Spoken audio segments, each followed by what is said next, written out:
Win big in 2026 with RotoBaller.com's MLB Premium Pass. It includes our preseason draft kit, 15 exclusive lineup tools, and the Team Sync platform. Get customized rankings for your specific league format, sync your leagues with Team Sync, and use our new live draft assistant. Then get customized advice for your scoring settings. Get a discount for any MLB Premium Pass using my promo code Knuckler. Just visit rotoballer.com, sign up today, and start rotoballing like a boss. This podcast is also brought to you by Parlay Play Fantasy Sports. Use my referral code RotoBrady. Get that sweet, sweet deposit bonus. They got paid contests coming to a state near you. They're giving out boosts and bonuses, slashing lines all day long. Go check out that Player Prop DFS contest site. Real fun platform over there. And what is up, everybody? This is Brady Grove bringing you another interlude episode of RotoBallers official MMA podcast. Tap that. And folks, this is, we've got quite a hiatus until the UFC resumes in late January. Follow me on Twitter at RotoBrady for picks on all the MMA and combat sports events going on until the end of the year. Follow me on Instagram at RotoBrady MMA. Follow the podcast at Tap That MMA Podcast on YouTube and Spotify. And with me today, Ladies and gentlemen, the winner by knockout after 3 minutes and 49 seconds in the first round. Le gagnant par KO après 3 minutes et 49 secondes dans le premier round. The Freak, Anthony Fryklund. folks, we got a bona fide OG of the sport with us today. He has competed under the UFC banner, the WEC, Bellator, Strikeforce, Cage Rage, Titan FC, and notable to me, Rumble on the Rocks, a very slept on promotion, producing so many classics.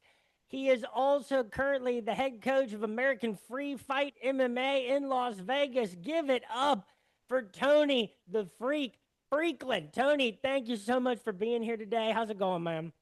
Brother, thank you for having me. Good morning. It's a pleasure to be here. And happy holidays to you. Happy holidays to you too. I meant to say I had some sort of like Christmas pun, like based on some Christmas song with the word "fight" that I was going to replace at the end. I forgot it right as we started, so it's lost. Right on. Now, like Tony, you made your professional debut July 27, 1997 at UFC. Yeah. Yeah. And I say it all the time on this show, especially when people are, when people are gloom and doom about the sport. I talk all the time about this sport at a major level is really like 30 years old. That's still the infancy of a sport.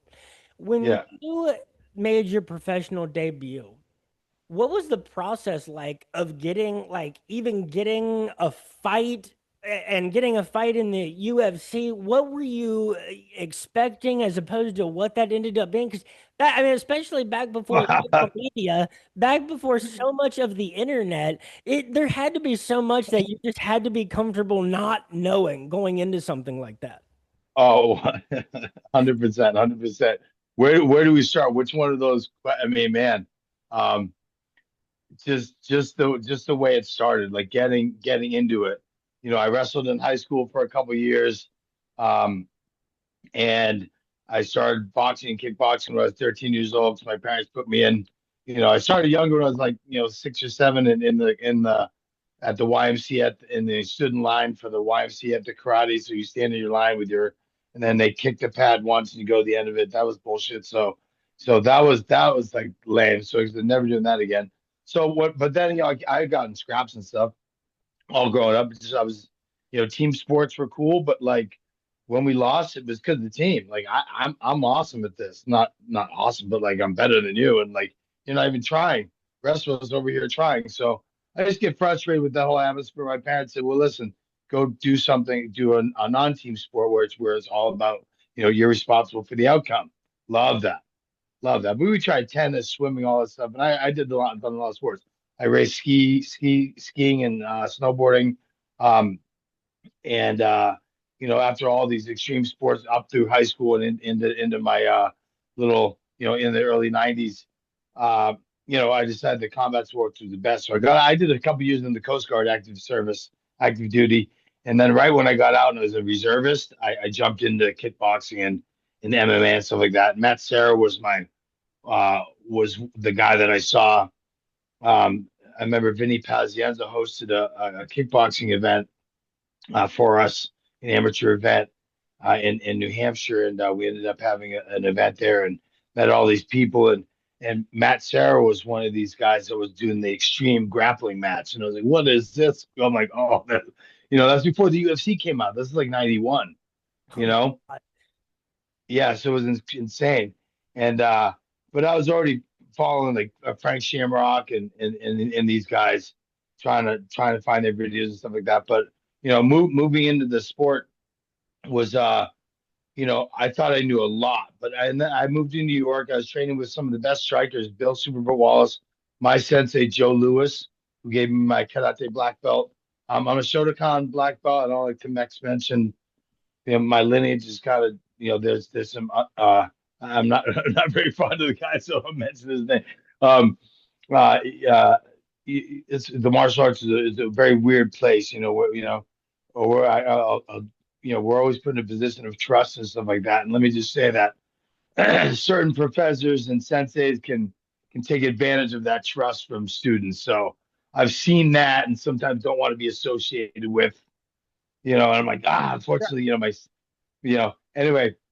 But on the great side, Bill Super Wallace, Joe Lewis, Michael D. Best Wally Jr. and Senior, his father, you know, um, just amazing judokas like Mike Swain and some of these people that I've trained with over the years that set my path and basically gave me um, you know, the resume to say to the UFC, hey, we put this guy in. He's done X, Y, D. He's an amateur kickboxer. Put him in. That was above the waist kickboxing, so I wasn't even getting kicked in the legs yet. I don't know what that was. So it's just funny where, I thought I knew a lot. My first guy, it was UFC 14. There's two weight classes. I was really upset that they made the weight classes because and they put the gloves on us because I was hoping to sneak in there and fight people not like me, knowing that I think I'm better than most. Here's why Jake Paul thought he was going to win the other night. Because we've trained against big. And so, hey, Tony, go with this guy, go with that guy. And it's your no offense, but it's a heavier, fatter, slower, heavyweight teammate that doesn't have as many training partners. So, I mean, my team, militaries, we all train with the heavyweights because we had to. Some of my guys, Jens Pope and these guys were 155. Jason Black, and we're unfortunately like if we wanted to, like we would have knocked the piss out of all our heavyweights. You know what I mean? It's just the way I think the world works, and that's why Pitbull's a little savage and not the biggest, but we always felt like that, and that's what Jake felt against Anthony Joshua. So his jaw got super injured, and he goes, like that's why he was able to look at his brother and go, "Wow, that was a good one. My shit's like actually injured. My brain's not concussed, but the shot that landed, that's like Pantoja breaking his arm. He wasn't concussed, so he could say, "Stop hitting me. My shit's broken." Makes sense? Not, he was. If you're concussed, I understand what Brendan Schaub was saying on his podcast, saying, "Well, there's a lot going on there. If you're concussed, you're not going to look at your brother and go, da, da, da." Hold on. He wasn't concussed. You're exactly right. He had a fucking jaw broken. He goes, "I'm super injured. We're kind of done right here." You know what I mean? He already gotten up a bunch of times. So, but again, I've been there, eating shit from the big guys, Tim Sylvia and that stuff. You're just not trying to get hit a lot, right? And the things that you're not throwing on them because you're speed and stuff like that, they got to understand. Like, I could have uncorked like 9 of these, it's just a fun sport like that. But that's why I wanted to jump in there. I wanted the Tank Abbots. I wanted the bigger guys. And that sounds insane, but I was walking around at 190 back then. And it was a bodybuilding era in the 90s. So we're getting real big and we loved it. We shaved. Everyone, I had my bleached blonde hair. It was a good time. You know what I mean? Um, got the Hammer House and Kevin Randall and Mark Coleman and all these guys. And we all lived like that. My team, Matt Hughes and these guys looked amazing. You know what I mean? Coach Pat looked amazing. So we always wanted to look the part, you know what I mean? But also perform on stage. And my job at Militants was to perform on stage. But before I knew Militant stuff, I thought I was going to win everything just on like what I learned from my martial art days was like 15 years of, combat jujitsu, Japanese jujitsu. It's where I learned my judo. From people, Michael Di Pasquale, who's my main judo coach, and he would have Mike Swain and Willie Cahill, um, big U.S. judokas come and train with us every now and then. And they go, "Wow, this kid's stuff is good." I go, "Well, that's because of Sensei Mike and his dad, and Di Pasquale and his dad." And they eventually started calling me the hybrid. So that's before the freak. So Matt Hughes gave me the freak. So I was the hybrid going into UFC 14 because they built me as this kickboxer, grappler, judoka, striker that was able to get it all done in this new event called the UFC. And I was already doing, remember the AOL? I actually used to be able to type a little bit. So I was doing AOL online chat rooms ringside. So for like like number 6, 7, 8. I was doing some events there. That's when Bob Mirowitz still owned the event and Semaphore Entertainment Group. They did like Little Bigfoot and like some old Disney movies like back in the day. It's so funny. But before they sold it to Zuffa, to the Fertitas and Dana White. So I fought on that, and UFC 4. I mean, that's where the Smashing Machine came out. We have UFC 14. That whole card, I haven't seen the Smashing Machine yet, but that's our card. I wonder if they're gonna have someone playing me in the background. I doubt it. I doubt it. But um, we were all cheering for Mark Coleman and Mark Kerr and those guys of the night, and Mark Smith and Maurice Smith. Like these guys have been due to Coach Pat. They eventually were my corner in different events. Pat had said, "Hey, I don't have corner, but go down there. Wes Sims and Mark Coleman are going to be down there, their corner for you. Out of respect for Pat." Or vice versa. That whole clique back then, early UFC days, like Team Quest, Milicic, Hammer House, like they would take care of one another in the locker room because they knew each other from the locker rooms and they respected it, still respected the shit out of each other. Do you know what I mean? And it was because it's all still unknown territory. And some of these guys knew, oh, that's the guy you're going against. Like, hey. So I'm sure Randy would tell Pat, and Pat would tell this guy, and Mark Holm would tell this guy. And when they're locker room, had this and they would always go, "Hey, what's up, young buck? Oh, hey, nice to meet you, Mark Coleman." You know what I mean? Like stuff like that. So it was awesome, and but it was just the old days were different. We're different. You know what I mean? I'm just rambling now, but I'm just trying to give you a flavor of. I thought I was going to go, and I fought a Donnie Chapel, a little kickboxer from like Dothan, Alabama, at the first UFC 14. Took him down, put actually a thumb choke, a larynx choke. Mhm. You wrap around the head and you dig your thumb into the larynx. Actually dislocated my thumb because I touched his spine. I pushed so hard, I touched his spine in the back of his throat, and went snap. And it was right after I grabbed his head and did 8 headbutts. But the camera angle changed. The camera angle changed. John McCarthy. I don't know if he had a camera on, but when the camera angle changed, you couldn't see my headbutts. I was just finishing the last one, but I went bing, bing, bing, bing, which is super fun back then. UFC, the first time they put 2 weight classes in and the gloves on people, they still allowed the headbutts, which was kind of fun, you know? I mean, especially from the position you were in that fight. Yeah, And yeah. it's funny. I just watched that fight within the last 24 hours, and Pardon the, me. the camera angle does leave you totally confused as to what happened because Yeah, yeah, yeah. like you don't see how he's reacting to any choke. I think you hit him with another hammer fist, like right about as Big John was about to stop the fight, and then he got pissed and like there was a whole kind of conversation after the fight or something. Well, what's so funny is that there's no UFC fight pass back then. We didn't have YouTube. We weren't watching the fights like we were.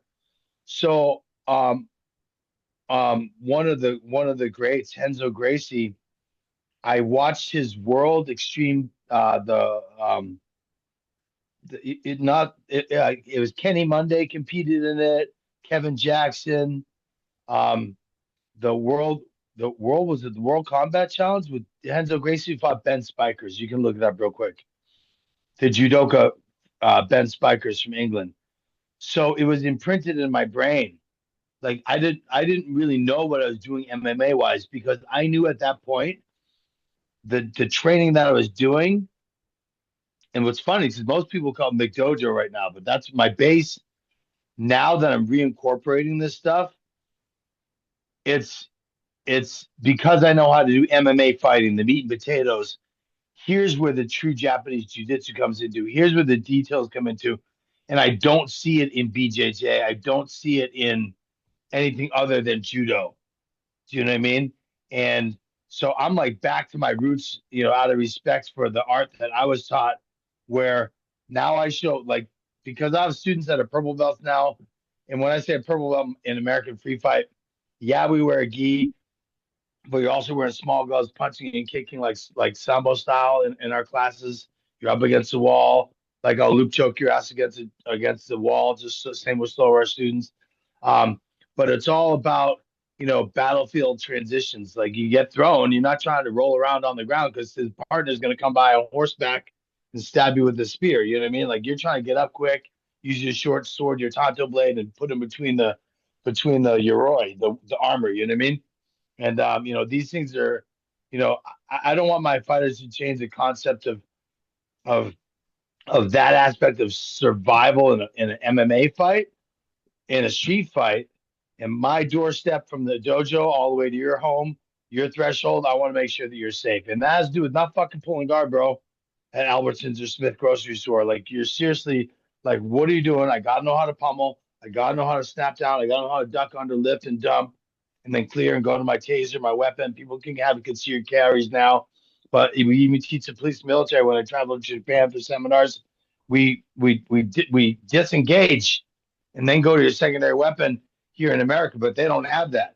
So they got to be able to, pardon me, be able to box, enter, throw, Greco or judo, basically no gi most of the time, but close are closed. And then we teach them to turn, subdue, and take backs with kneeling position to get in more catch. It's all catch wrestling and throwing. It's not for with boxing when we do seminars for military and law enforcement. It has to be. When I go to Lackland Air Force Base, that's exactly what we work on: is pummeling, disengaging, basic striking into these positions, foot sweep, takedown. And I realize now at my highest level that I'm reincorporating what my early, I'm able to. I mean, now you see people go this in boxing, right? Parry, slip. What is this? This is a rising block in Shotokan, right? When we're doing this, and you're doing this outside block, rising block, inside block, boom, boom, soft, makes sense. But these box, parry, whoop, bang. These are what everyone's doing now. Say from a Lopez, everyone's like, oh, this is amazing, motherfucker. This is karate. This is we've been doing. Everyone's been doing this for years in martial arts and in self defense. We're just better kinetic movers, as Bruce Lee say. Boxing, fencing, some of the best footwork is that Western boxing and fencing, in and out, rhythm steps, all these things like that, combined with a solid base and knowing how to touch. But all these things are kind of like, it was all UFC 14, but then I had to find these guys. I watched Jens Pulver and these guys fight one night against Carl Uno. It was so sick. And I was doing an online chat, and these guys walked by in the hallway. I go, Militants, you guys fucking rule. You guys are awesome. And Pat Militants walked up to me and goes, hey, you're that guy that stepped on that guy. And that was the UFC 14 one, because Henzo kept stepping. When he finished the fight, he stepped on Ben Spiker's chest up and over.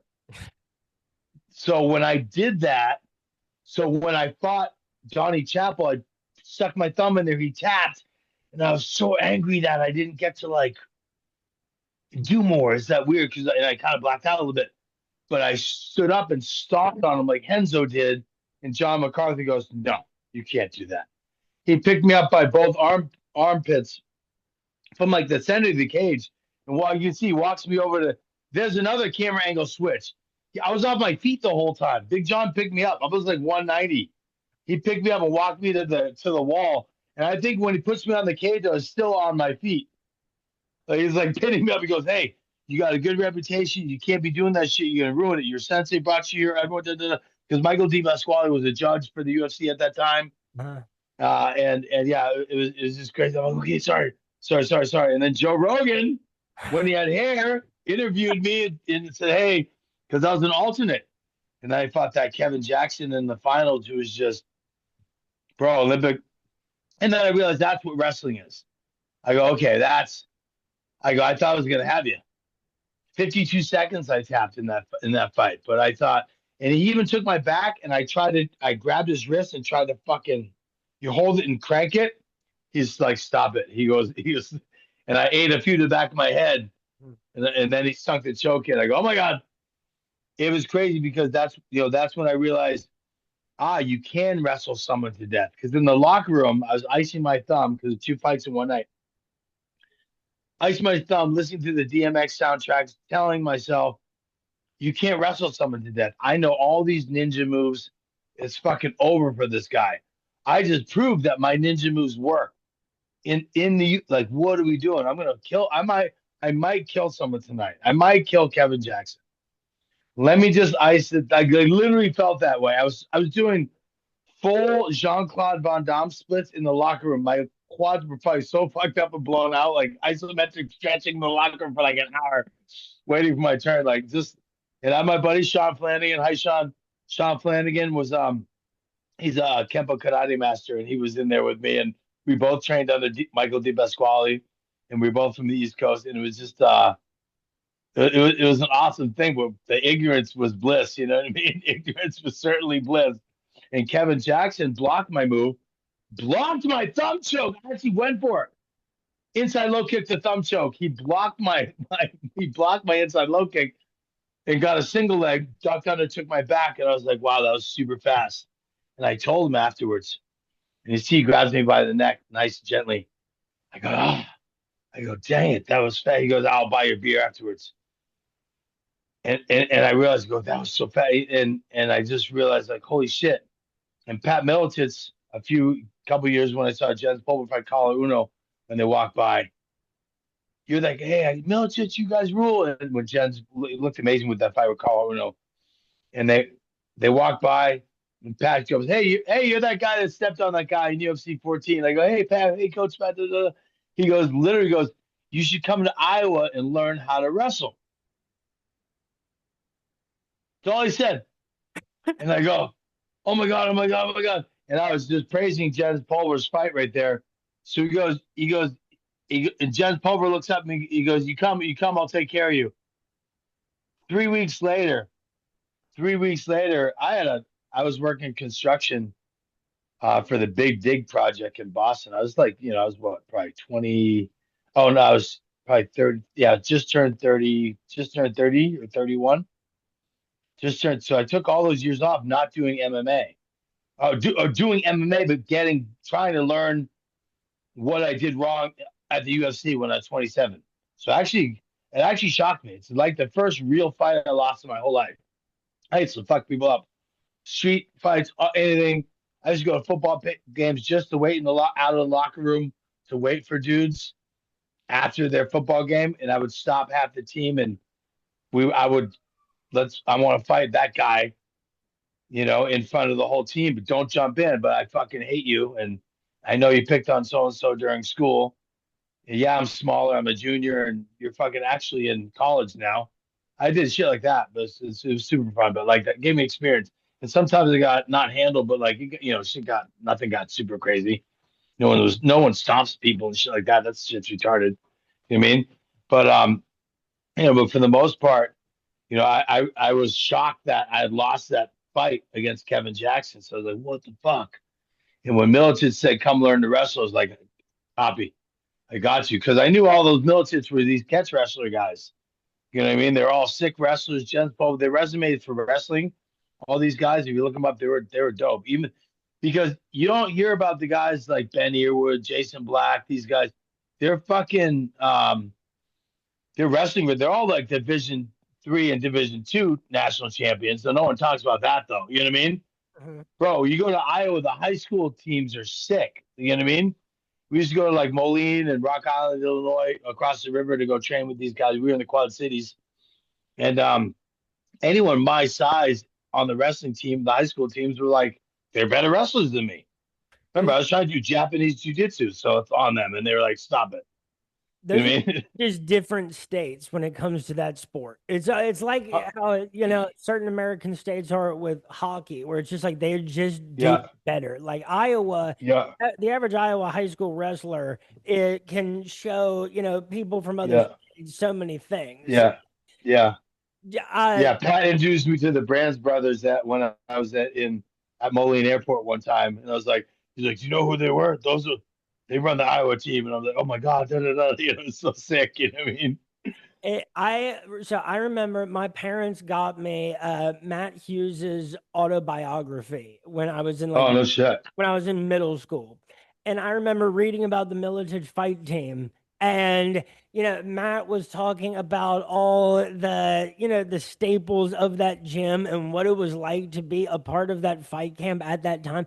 What I love about the Militich fight camp, first of all, I love that you said before, like about the Militich, like the fighters, the way they looked, how it was like it was perfect for the period of time in the sport. Like the way your hair was, the way that you were all just completely yoked, it was perfect for. Look at Oh, that's awesome. Oh my God. What an assembly. Jeremy Horn, Matt Hughes, Jens Pulver, Coach Pat. Is that Robbie Yep. Lawler on the And Robbie Lawler, of course. Yep. oh my God. Eh, I I met Robbie when he was 17, knocking fools out in Iowa. I was like, what is going on here? Oh my God. Then when you talk about big heavyweights that you were sparring with, you had some of the biggest. Like Tim Sylvia, the giant, is still by heavyweight standards a monster in terms of his size. Yeah, these guys would put it on us. But like but we had a Tim was Tim. We made him a world champion. He made himself a world champion. We all made each other world champions. They're amazing. The camaraderie we had, like Tim was not going to lose the fight. We wouldn't let him. We loved him. I still love that kid. We love him so much. But if Tim would stick me with a jab and go, "Oh shit," because my head would be on the other side of the room, so he knew not to hurt us at the same time. But man, it felt like a pack of wolves going against a bison. You know what I mean? Because and that's what would eventually happen because the poor kid were. Our job was to tax you, but our was to tax him. But when there was no one his size, then finally Mike Whitehead and Ben Rothwell came and they could train with themselves, you know what I mean? But for a long time, when Tim and I got there and Monty Cox said he would manage us, we were so proud. Like he told us we were down in New Orleans one day. Monty Cox sat us down because he said he wouldn't manage anyone that wasn't from Militich. And Monty Cox was Brian Butler and Jason House and Allie, and he was these guys now. You know what I mean? He was these guys back then. He set the path for these guys. Brian Butler from Sucker Punch Entertainment, who's got a ton of it was his understudy for a while, and he got into management through Monty Cox, and we were just so proud to be part of Militis, but then to actually be managed by Monty. Because if you're there, you showed you were there. We were trained 5 days a week. We trained twice a day, 2, 3 times a day, 5 days a week. So the difference of training too is just insane. These kids work full time now. Like we literally did. Uh, we had to train with the team 5 days a week, otherwise you couldn't represent Militich. And the kids that did, we were there 3 days, three times a day. So we that's the days when you put in, and I do that now. Now the guys that I'm back on it. We're like, you know what? We're going to the new year. Just want you guys to know if you're not with us. I said it like a month ago. I put it on our group chat, and some of the kids know because now it's a common topic. Because the ones that want to fight are showing up here. Because otherwise, I don't want to. It's too much. They train at too many different gyms. They kind of suck at everything. They think they're good because they started. These kids will come to me from Extreme Couture Syndicate. Oh, I want more individual attention. The room's too big. Well, I mean, okay, let's start. Let's start. And I'm a big Roy Jones fan. I could just name a number of boxers. I was a training partner of Bernard Hopkins, but these guys do so much work. 45 minutes, Bernard Hopkins would be in the private room doing his workout warm up that we're allowed to watch. I saw pieces of it, and keeps the longevity. That's why it keeps the longevity. I'm still doing these things. These kids, you do it.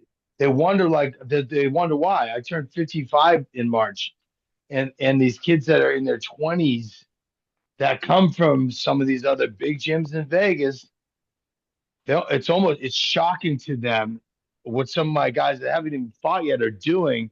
It's just technically. Would the guy coming to visit beat them up? Of course. They already had 3 pro fights and they've already had 6 amateur fights. Some of these guys are brand new. But the fact that these guys coming to visit can't do what the team's doing, we smell people out in warm-ups. You think warm-ups are just to trash you? They're to warm me up. And it's a weapons check to see, can you guys do forward rolls? Can you do back rolls? Can you do hip escapes? Can you do shots? Can you punch and shoot and sprawl together? Do you know what I mean? It's amazing to me how bad the jujitsu element in Las Vegas is as far as like what they teach grapplers. Because I have a lot of high level black belts coming to my gym on open mat, and they're not like they're not where they should be as far as in a self defense setting. And these are coming from the top BJJ gyms in here, and I've trained with most of them. But again, they're not militants. They don't wrestle. They don't throw. They don't do judo. And as a grappler, that shit is. I'm sorry, I'm walking around. That's insane, don't you think? It's so irresponsible as someone to say, "Hey, you're coming here for self-defense, but I'm not going to rank you unless you compete." But what I'm teaching you to compete with isn't what's going to help you win a fight. In reality, that's fucking horrible. But because the instructor, that's why I'm not going to rank. I'm not going to give him his blue belt because he's a better grappler than these people. We're using jujitsu.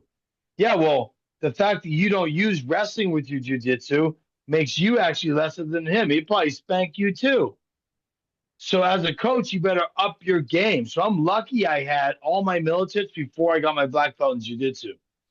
I got my secondary black belt with the gi. I could like, okay, cool, thanks, sensei, all that stuff. But like my shit comes like it's all catch. I catch with the gi on.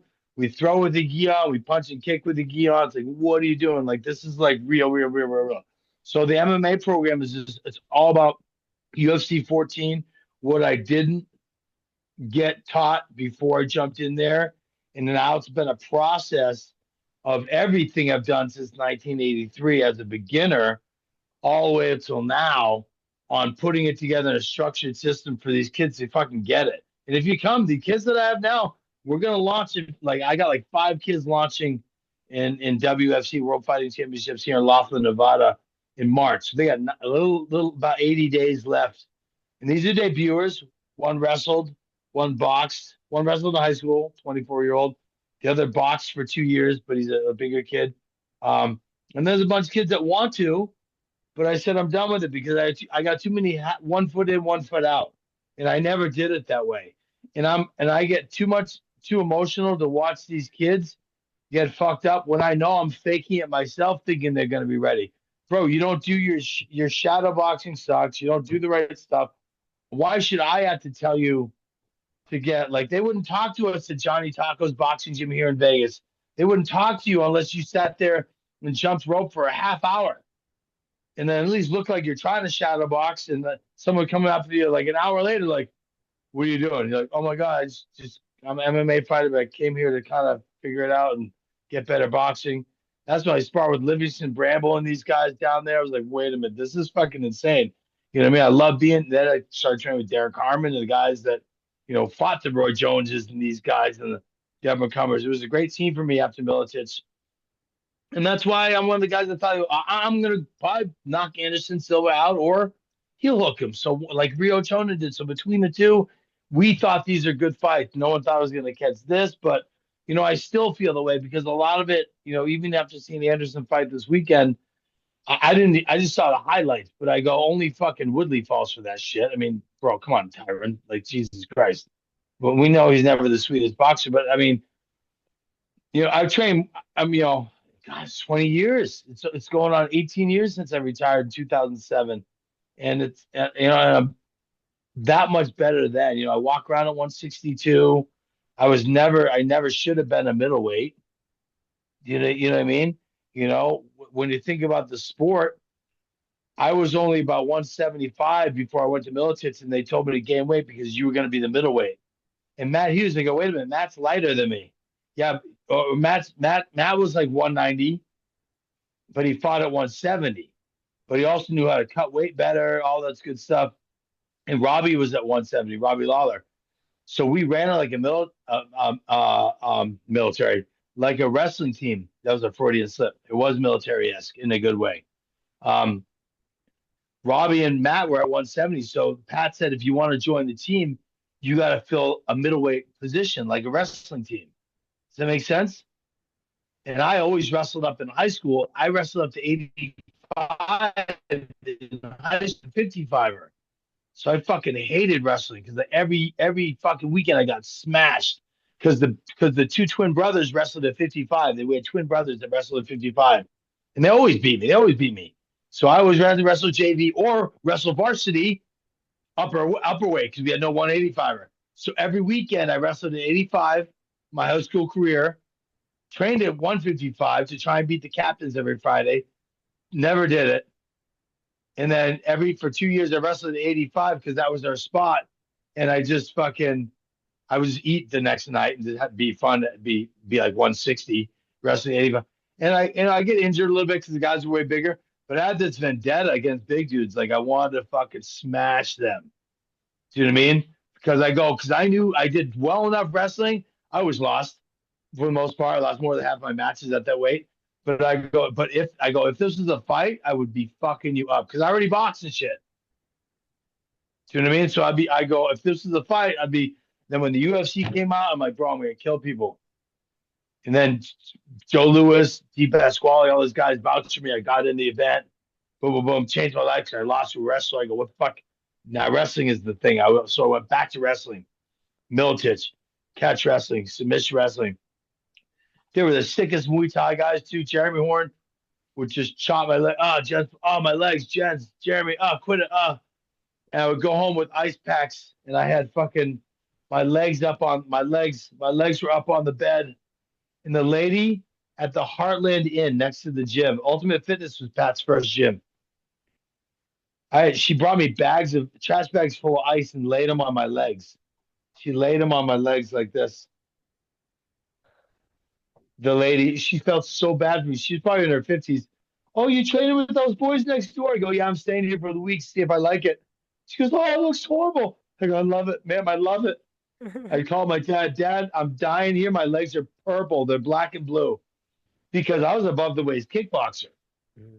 So these guys are outside low kick. I try to do like an inside crescent kick to like defend it and shit like that. Like I was like, I saw some shit, but like I was fucking torn up. It was so dope. And then oh man, this is when, remember Bobby Hoffman, the bad seed, Bobby Hoffman? Mm-hmm. He did some bad stuff. You can look that dude. He did some bad stuff. So he eventually was not allowed to come back to the team, and Monty stopped managing him. But I remember I was just leaking all over the floor. He goes, hey, kid. Me, he goes, yeah, you, clean up your mud. Because I spilled blood everywhere. He's like, clean up your mud. Well, that's because Jens Pulver was dropping left-hand bombs. Remember, we got fucked up to the point where we tried to make kids leave. I don't want to fucking train with you if you can't train at my pace. Kids would come in and I go, Pat, who the fuck is this over here? And I take my gloves off. I whip my glove because we have a fight coming up against some savage. And you got some new kid in here seeing if he can handle pro practice tonight. Meanwhile, I got Jens Pulver over there, Jeremy Horn, Jason Black, all these savages. Why is my round suck? Because I got some newbie in here. And we would cripple these kids and go get the fuck out of here. And we go, hey, where'd so-and-so go from fucking Chicago? Because they came from local, from. Oh, he's fucking gone. He left 2 days ago. Oh, really? Yeah, after everyone fucking picked him up and fucking body slam. Like, oh shit, that's right. Oh, I forgot about that. Oh, that's funny. Oh, is that why he didn't go out to eat with us? Because no matter what happens on the mat, we would go out to Old Chicago. We'd all share like two giant big chocolate chip cookies with ice cream on it. The waitresses loved us because, oh, young dude, we did our fucking thing in that town. But we would always go out to eat. We'd always fucking locker room it. We'd always go out to eat afterwards. And we'd always go get spanked by Robbie Lawler and then playing Madden football. And I hated it. So I always wanted to play. I always wanted to play the. So I'd go out and fucking hang out with my boy Justin Eilers and these guys upstairs, Jason Medina. If it was a weekend, we'd start drinking already because we're gonna go work the bars at the night. And then we make $600 on the weekend, Friday, Saturday, Sunday, uh, just for 3 hour shift doing security. You know what I mean? So you know what I mean. So we paid our rent, and just five of us living together. Robbie lived in his own room, trying to stay away from all the fucking hecklers. Me and Robbie was a beautiful angel. He was a really good kid. You know what I mean? And some of us were older. 30, 31, 32. I lived there for 6 years. I got there when I was 31. I didn't leave till I got there when I was 30. I didn't leave till I was 36. You know what I mean? So I wrestled in Iowa for 6 years. People ask where I wrestle now. Where'd you wrestle in college? I go, bro, what, dude? I owe everything to these guys and my good friends like Coach Glenn Amador and these guys from Boise State. All these guys, God, they're such good wrestlers. It's the best combat sport in the world.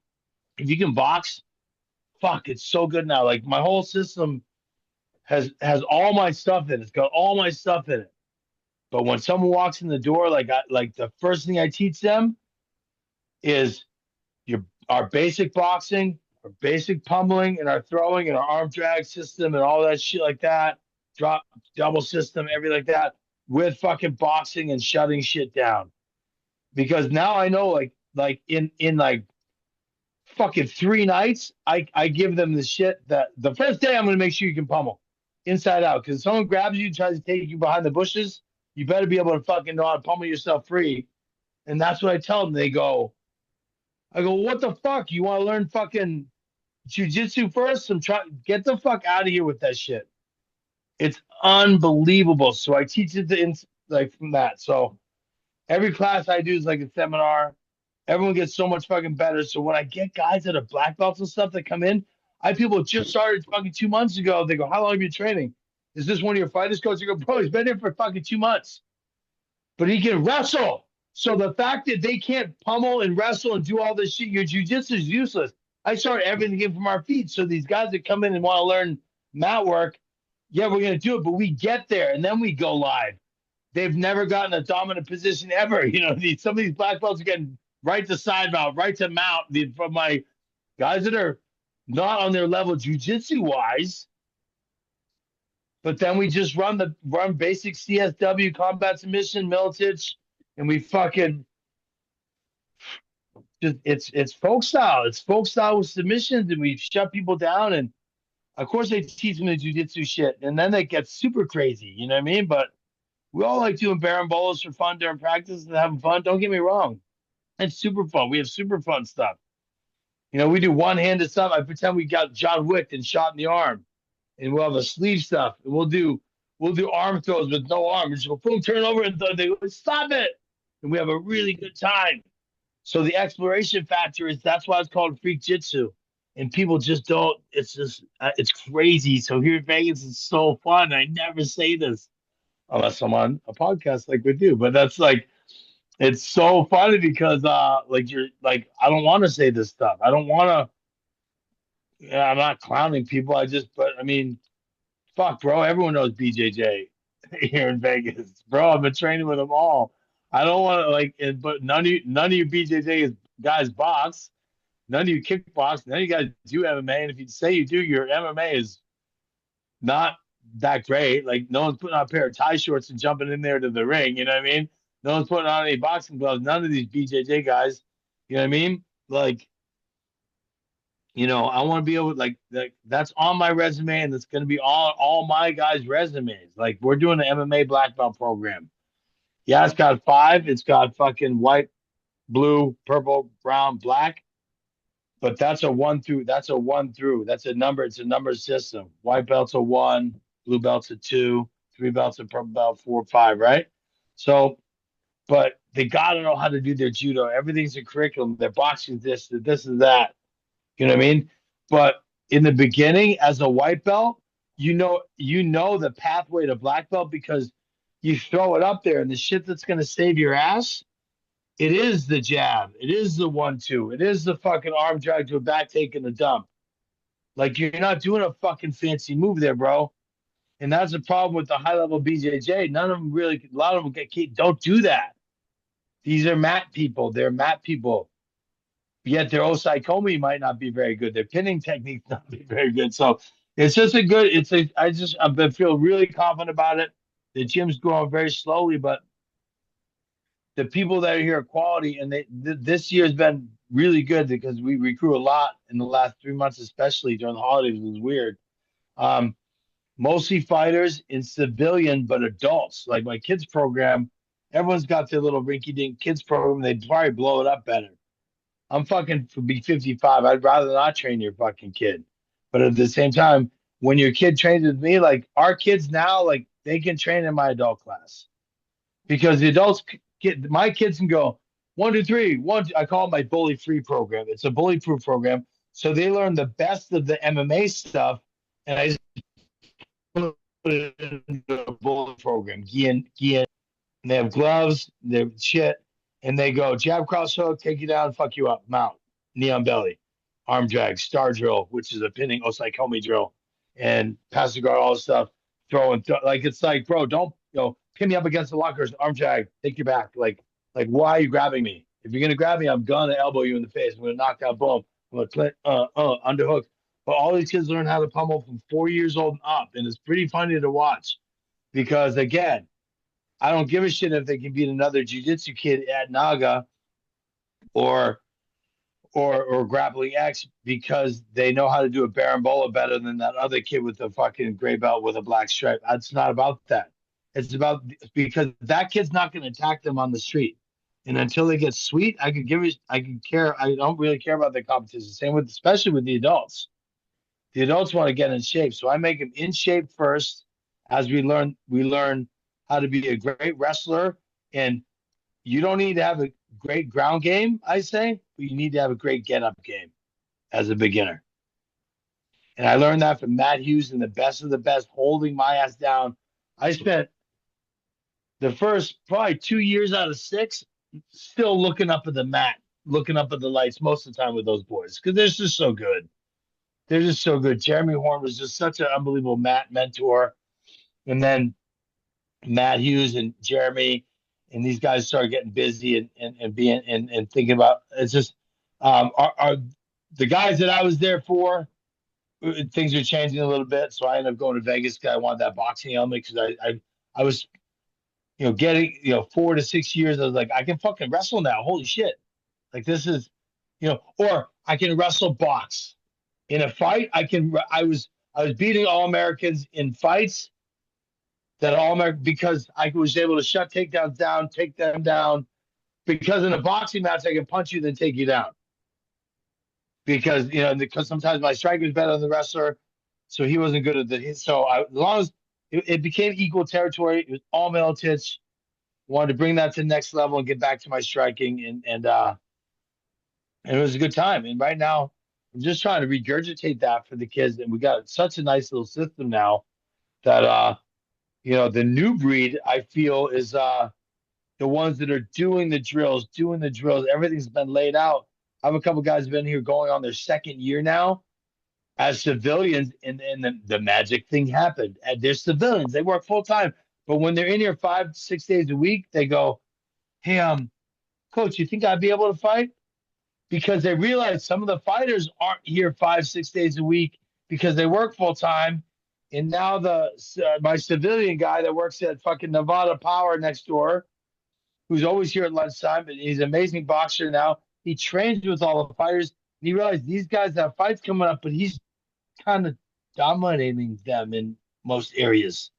Do you know what I mean? So it's like, maybe I should try this. Yeah, you don't need it. It's just, I just want you to be 56 years old and say I shoulda, woulda, coulda. Like, I want you to be able to say I took that one fight. It was fun. You know what I mean? It was awesome. I could have tried this at least, try one time. I wish I would have had one MMA fight. You know what I mean? And that's a lot of it too, especially if these kids do have good jobs. But man, when their jobs can coordinate such a good schedule and they train, I love making these civilian soldiers. It's fucking dynamite. I love it. It's so fun because they're literally doing. Those are the ones that are doing literally my system perfect. Like I have one dude that's so sick. He's the best fighter in the gym. He works for Thunder Down Under, a 28-year-old Australian kid from Tasmania. He works for Thunder Down Under. He's their main dance choreographer, named Jaden Brown. But he started breakdancing when he was 5. He's a gymnast. The kid is a sick athlete, and he's been with me going on 6 years now, from scratch. And I knew right away. So he does sick shit. His barambolos, everything. He's sick. His judo, his wrestling. Every jiu-jitsu tournament he does, he gets first. You know what I mean? He competes like once a year because he doesn't want to get hurt either. You know what I mean? And he's always fucked up from his skills. He goes right from a 2-hour practice right to go teaching choreography and the dance moves. And they do like 2 sets of taking their clothes off every night at Thunder Down Under. So it's fucking, if you want to go, we can get you tickets. I'm just kidding, brother. I'm just kidding. No. We always have the girlfriends know all the girls too. Hey, if you want to go watch your teammate dance, they go, oh, can we? We go, get the fuck. And then they come back and go, oh, it's like watching my brother. It's like fucking, yeah, it's pretty funny. But no, but these are these civilian soldiers that we make. And that makes me feel like you don't need to be a fighter. I've never wanted you to be a fighter. I was never a fighter. I was a combat martial artist that I fought for my students to learn more about fighting so I could be a better coach. When I retired, the weight of competing was lifted off me. Then I could just focus on getting better on those elements again. Then I'm like, oh, fuck, I want to compete again. This is fucking, I'm actually super good. You know what I mean? I want to get better, and I keep getting better. And now I feel like, Ken Shamrock said something. He said, you're too old. You're too old. And they go, no, I reserve the right to fight. And what is that? He said, I reserve and earn the right to fight because I don't stop training.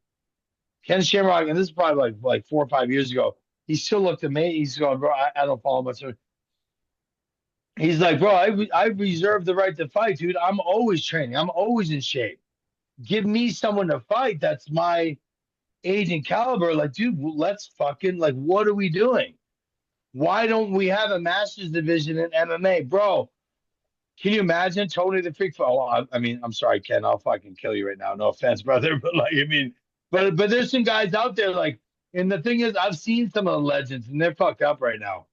You know what I mean? And I'll pick out some dudes that are my age, 55. And I wonder if you can find them. Maybe it'd be another fun little thing. But find a bunch of 55-year-old guys for me, and we'll go. Is that a good matchup? Yes or no? I mean, how old's Anderson? Am I older or younger than Anderson? I'm older than Anderson. Yeah. How old's Anderson? He's is he like 46 or maybe like a little bit more than yeah, like fucking stop it, bro. Like at 46, I'll fucking kill you. You know what I mean? But I'm better now. He's You know what I mean? he's around 50 right now. He's exactly 50. Yeah, he's getting up there too. You know what I mean? But that's the thing. That should be our division. You know what I mean? We can still have some fun with that, man. For the guys that earn the right to fight. Now we're not trying to see people get hurt either. Mm-hmm. You know what I mean? But I was a big Bruce Lee fan. But it's funny. I thought of something that really, really kind of it made me realize old school shit's kind of fucking janky because people still use the speaking of Bruce Lee, let me just say, he said fight is not a marathon, it's a sprint. So it should take you, like, if you can't run 2 miles in under 15 minutes, right?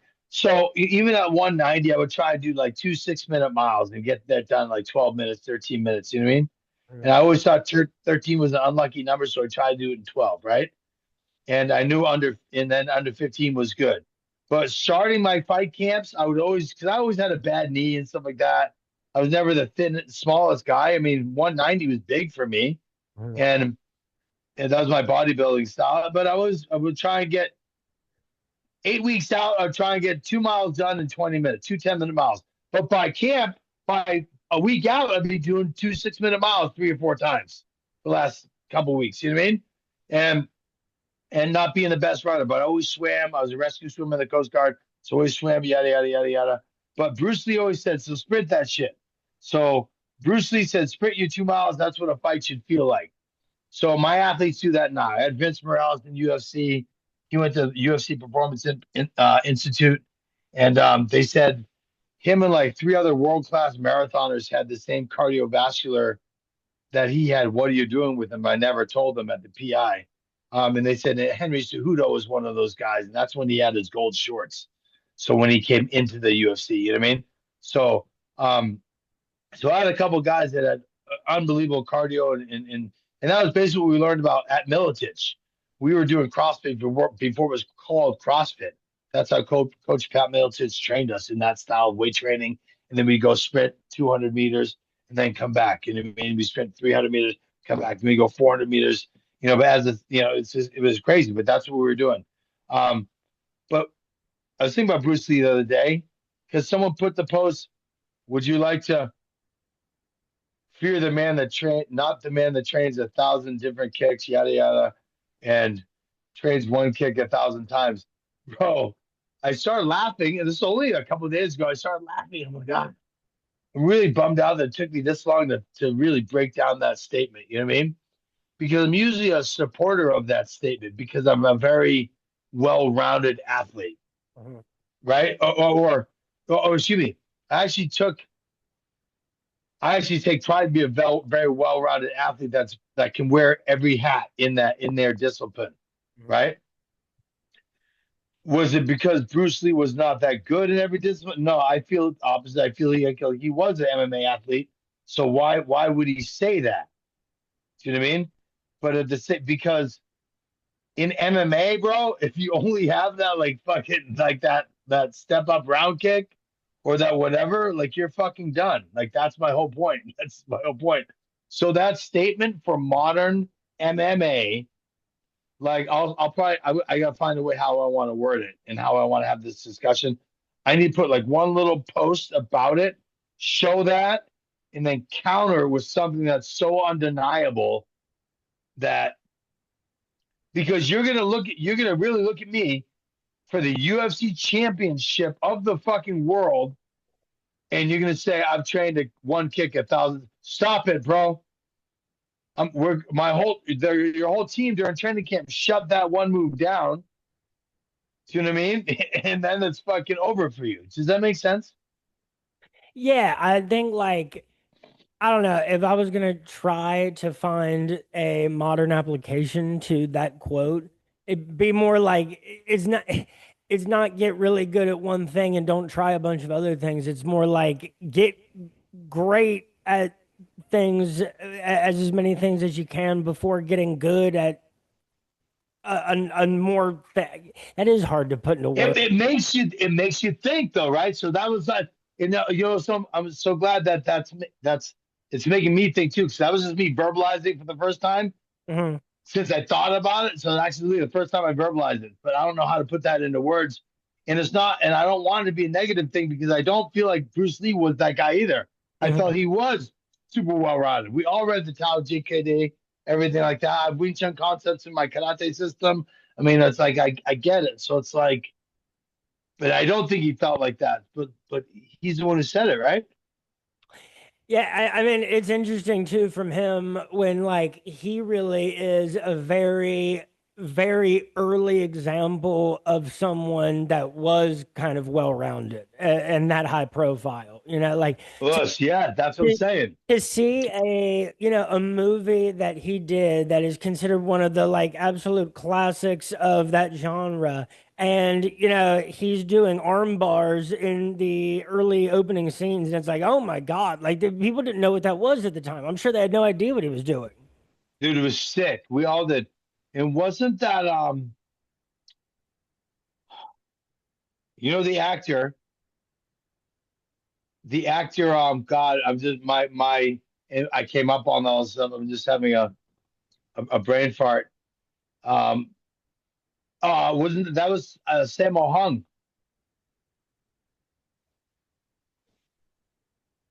I think that was Sammo Hung that he armbarred in the opening scene of Enter the Dragon.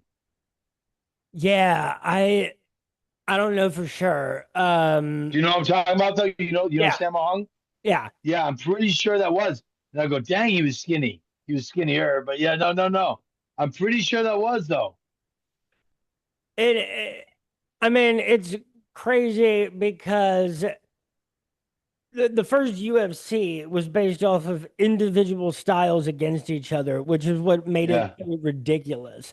And the well-rounded, like what we now, there was versions of mixed martial arts before UFC one that are way closer to the sport that we know as MMA now than the UFC one, events were, where it for was sure, for sure. were just like Like very, Valley Tudo, right? It was yeah, like Valley and Tudo. Yeah. watching Ken Shamrock and Boz Rutan and Frank Shamrock, like people who could, Even in Pancrase, it was as real as real. yeah. And so now, people come into the sport on a more well-rounded basis, it would seem. But to what you're saying about the jiu-jitsu, like it is interesting how many, because there's so many people that either jiu-jitsu is, an occasional hobby, it's how they stay in shape, all the way to like, there's 50-year-old accountants that also are competing in no-gi tournaments. Like there's a ton of people that are into jiu-jitsu and they don't care at all about striking. And nothing is appealing to them about it. Like they'll Right, right, just right, right. they'll roll for 3 hours with people on like a Saturday morning. But it's like if it comes to like putting on shin guards and gloves and sparring, it's like, oh no, I have no interest in that at all. It's like, really? Like not even at all? It's crazy because you would think that some of the things that attract you to one discipline of combat sports would attract you to the others. Right, right, right. You're absolutely right, and that's honestly why I've really I just put my schedule says MMA all day, every day. Like it's not like just show up. I got you because no matter what do we? And my partner is the manager for that beautiful fit club here um, in Vegas. There's a couple of them here, and they're gorgeous. And she sends people over. Even yesterday, she said, "Hey, coach, when is the sparring class? One of my clients who's a boxer wants to come and spar." I'm like, "Oh my God, Jess, we literally, it's like when are we not? When are we not? It's a gi class. We're pummeling, but we're gonna go, guys, get a water break. We're just gonna do a quick entry and then we're going to be on the wall. After the wall for 2 rounds, 2 5-minute rounds, we're going to be on the floor and we're going to start. So the whole brain was geared around you're sitting there watching TV with your spouse, you're Netflixing and chilling, and someone home invaded your house and kicked the door in, and you're like, holy fuck, I got to stand up, pummel, trip and throw this dude over the couch, stand him up, put him into the fucking stove that actually had food cooking on it. Oh, thank God, because now his back is being burned and he's distracted. I'm giving 12 to 6s to his sternum, reach down, grab him by the belt buckle, and dump him on his head. Now he's kind of fucked up. Makes sense, but my wife is already in the bedroom, and the guy that's trying to bang on the bedroom door, I'm already coming up behind him, jump flying knee him to the spine. He's against the door. He gets snapped out. He gets fucking stomped a bunch. Like, what the fuck, dude? And then we start our jujitsu practice. So it's like I just don't even, but or just or just tell people that you can come learn jujitsu and it's gonna be self defense. But really, your goal is to compete with the rest of the team and get us more medals in the masters division. But you really still don't know how to fight. So when the shit goes down at Smith's grocery store and you're with your wife and your two 14-year-old daughters, like what the like the guy that grabbed you or the guy that just started just there's people causing trouble. There's what happens. I need to know that I know how to make entries properly, stay on my feet, put that person, slap them, put them up against a slot machine. I always go slap, wrap, and then make them tap. That's what our bully program is. I go slap them in the face, wrap them around the body, take them down, tap them out. So slap, wrap, tap. Make sense? And fucking, it's for the kids to think about stuff. It's for the adults to think about it. I go, dude, you're gonna say, hey, look, I'm waiting for my brother-in-law to smack, grab, up against the slot machine, dump you down. I'm gonna take the 2 chairs and a cigarette that's or something, and I'm gonna pour it out on you and go, fucking dude, this guy just tried to grab me. Like, what are you doing? Makes sense? But it's not taught like that. It's not taught like that. It's taught about butt scooting and bullshit and jumping guard, and it's not okay. It's not It, okay. it's analogous to like Team Alpha Male kind of has a similar style and approach when it comes to like how they fight is, box, box, box, shoot, look for a choke, like and it's a refreshing concept that They're still like that. That's nice to hear. This, because Raya's the fucking shit. Mhm. Dude, how that dude was unbelievable, dog, right? He's an icon and people forget it because we've Oh, he was so so good. many. He's so good. Like after Uriah Faber, we had so many dominant lighter weight champions. We had after that we had Aldo, we had Cruz, we had Yeah, it wasn't even fair. It wasn't even fair. He was the sickest and, dude. Fuck. and I mean, well, the way I think of it for Uriah Faber in terms of his fame at the time was he was kind of like the smaller fighters version of Chuck Liddell, in that if there were people that knew nothing about the UFC in 2007, but you said the Iceman, they kind of knew who you were talking about. And the same with Uriah Faber. It's like The California kid. Yeah, dude, California his kid, fucking smile, the, his the hair, headband. he had the California like surfer look. He had the cleft chin. He had the headband that he was doing. So cool, dude. And you always imagined him with those blue gloves on that blue canvas. Yeah, for sure. It was a whole Yeah, different thing. Um, yeah. and so like here's what we'll end off on because my son did wake up with a fever today. So it's a so I probably need to attend to him here in the next handful of minutes. Here's a question I want to end off on because another thing that I loved about people of your era, people from Militich too, is the length of their careers, the longevity that there was, and the fact that because there wasn't necessarily this gap between, because right now there's the UFC and then there's a gap between some of the other regional promotions and especially, Okay, yeah. but like at the time, you know, you were at UFC 14, 37.5 and 50, but then WBC 4, Shogun 1, Rumble on the Rocks 5, Titan FC 3 and 4, the Cage Rages, and then some of the early Strike Force events, some very early Strike Force events. So everybody from Militich was like making their way around these different promotions, racking up fights that you look back and people who were fighting in Rumble on the Rocks in like 2001 or 2, and you look in 15 years later, they're fighting each other again in like a super high stakes fight. And so it's a different sport. Now it's, 30 years later from kind of what is considered this beginning era. And fighters have a lot more. I mean, their social media, the experience with the fans has to be incredibly different from being a Mhm. fighter now and then. The way people train is different. There's way more MMA gyms, but again, like people get these. You kind of mentioned it before, people kind of get this like big fish small pond thing where they think that they are at a certain level because of the sample size that they get in their gym, when you just don't know about the killer that's training at a place down the street or whatever there's so many differences as to now and then, but it hasn't really been that long of a time, in the term in Right. terms of professional sports. So, as a coach now, what are the differences that you have noticed in some of the upper levels of this sport and some of the major promotions, what you see from fighters that are there and who are looking to get there, and then kind of how it was different from the time that, you were really performing the most?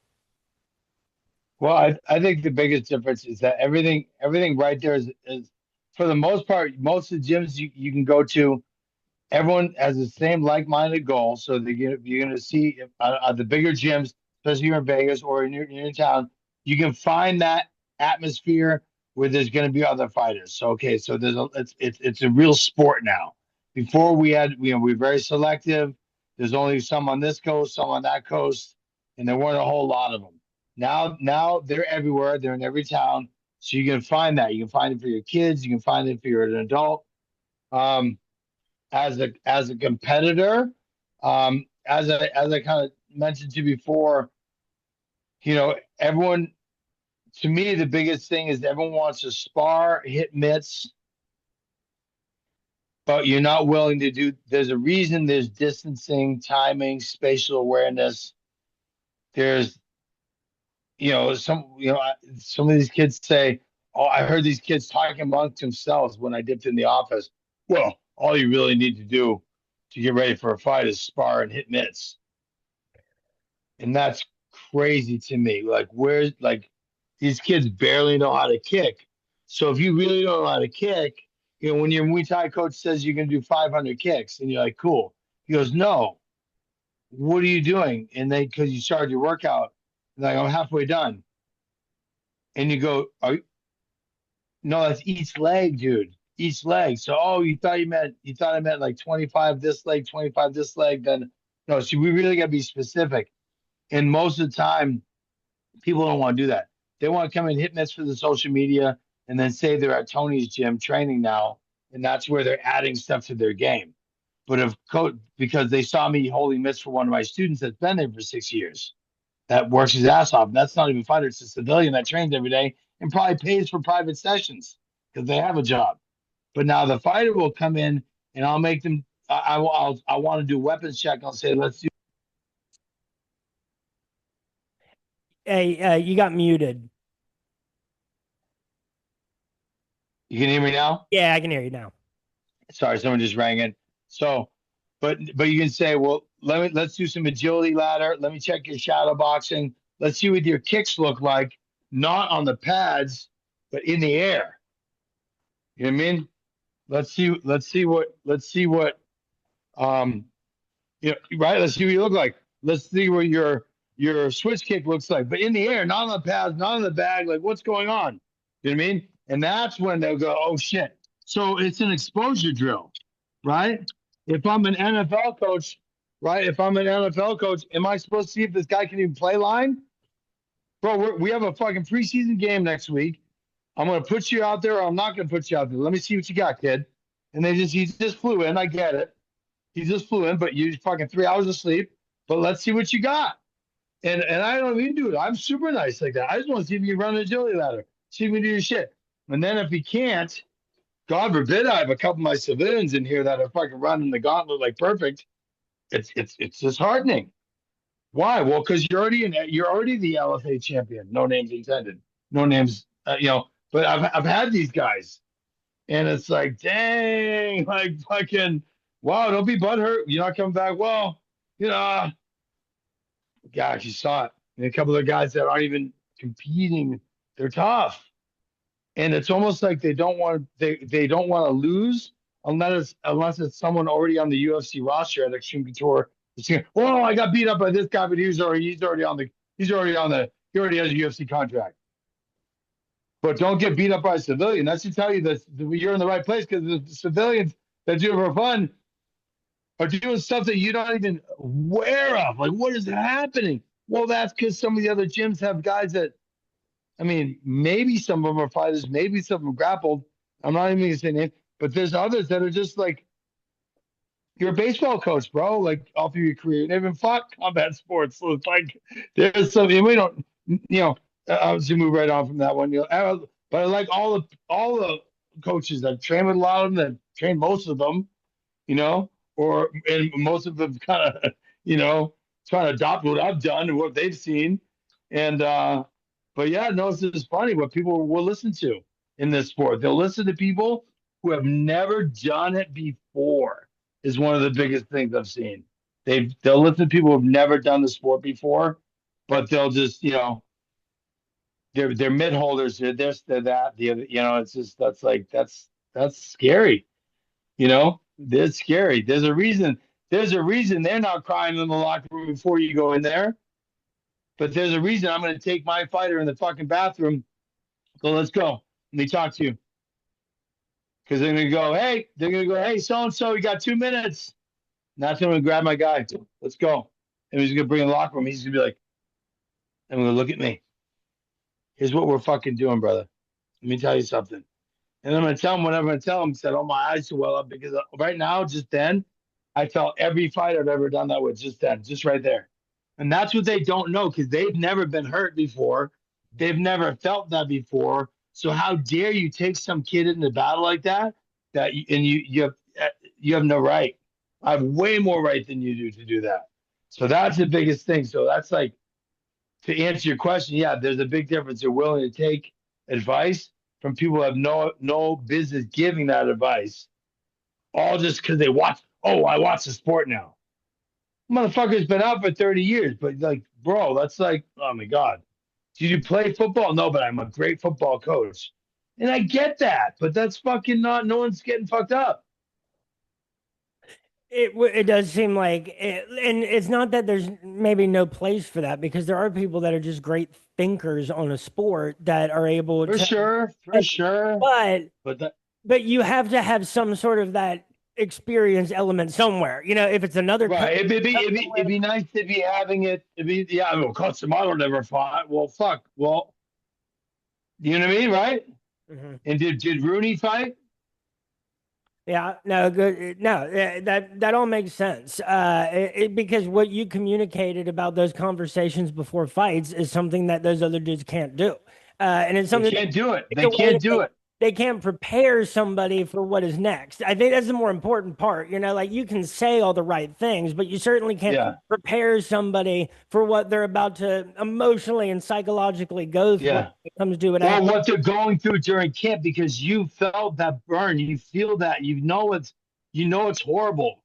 And you might know you're already on the marquee for that event that's next week, and you did blow your knee out. But Mhm. we're still gonna fucking go do it. I had a torn ACL 2 weeks out from when I fought Kung Lee. 2 weeks out. My knee was fucking. I had the unlucky triad. That's MCL, PCL, and ACL. The unlucky triad destroyed my knee. 2 weeks out. It was all hopped up on cortisone and steroid shot through my knee. That fight was a banger. That was a Yeah, very. yeah. But that's why I was just hanging out, hanging out. That's Mhm. why I was just hanging out, walking after him because I couldn't shoot, couldn't kick, couldn't do anything. People are like, why is he not acting like himself? They're fucked up. But I will not deny. Now these kids will fucking have a hangnail and go, oh, let me postpone that, bro. We don't do that. The promoter asked us to sign. We signed. It was just me, God telling me that if we're not leveling this playing field by giving you a little injury, you might actually kill this kid, Tony. So we're going to give you a little ACL injury. So I always played it up to stuff like that. And I said, I'm going to kill this guy either way. God's trying to make me feel like I'm not, we're trying to make it a little bit fair. You know what I mean? That's how you got to treat it. But these kids, it's different. Everyone's a fucking prima donna now. And so, folks, this has been an amazing interlude episode with Tony the Freak Fryklund. And folks, this is another Rotoballer interlude episode of the official MMA podcast. Tap that. And you know, the holidays are coming up. There's going to be sparse combat sports events, but again, follow me on Twitter at RotoBrady. Follow the podcast at Tap That MMA Podcast on YouTube and Spotify. Follow me on Instagram at RotoBrady MMA. Merry Christmas to all and to all a good fight. And Tony, thank you so much Merry for being Christmas, here brother. today. This has been an awesome conversation. And if there's anything else you want to say, you want to shout out anybody, the floor is yours. That's it. Merry Christmas, everyone. Be safe. Have a great holiday. Folks, thank you so much for listening. Happy holidays to all and peace.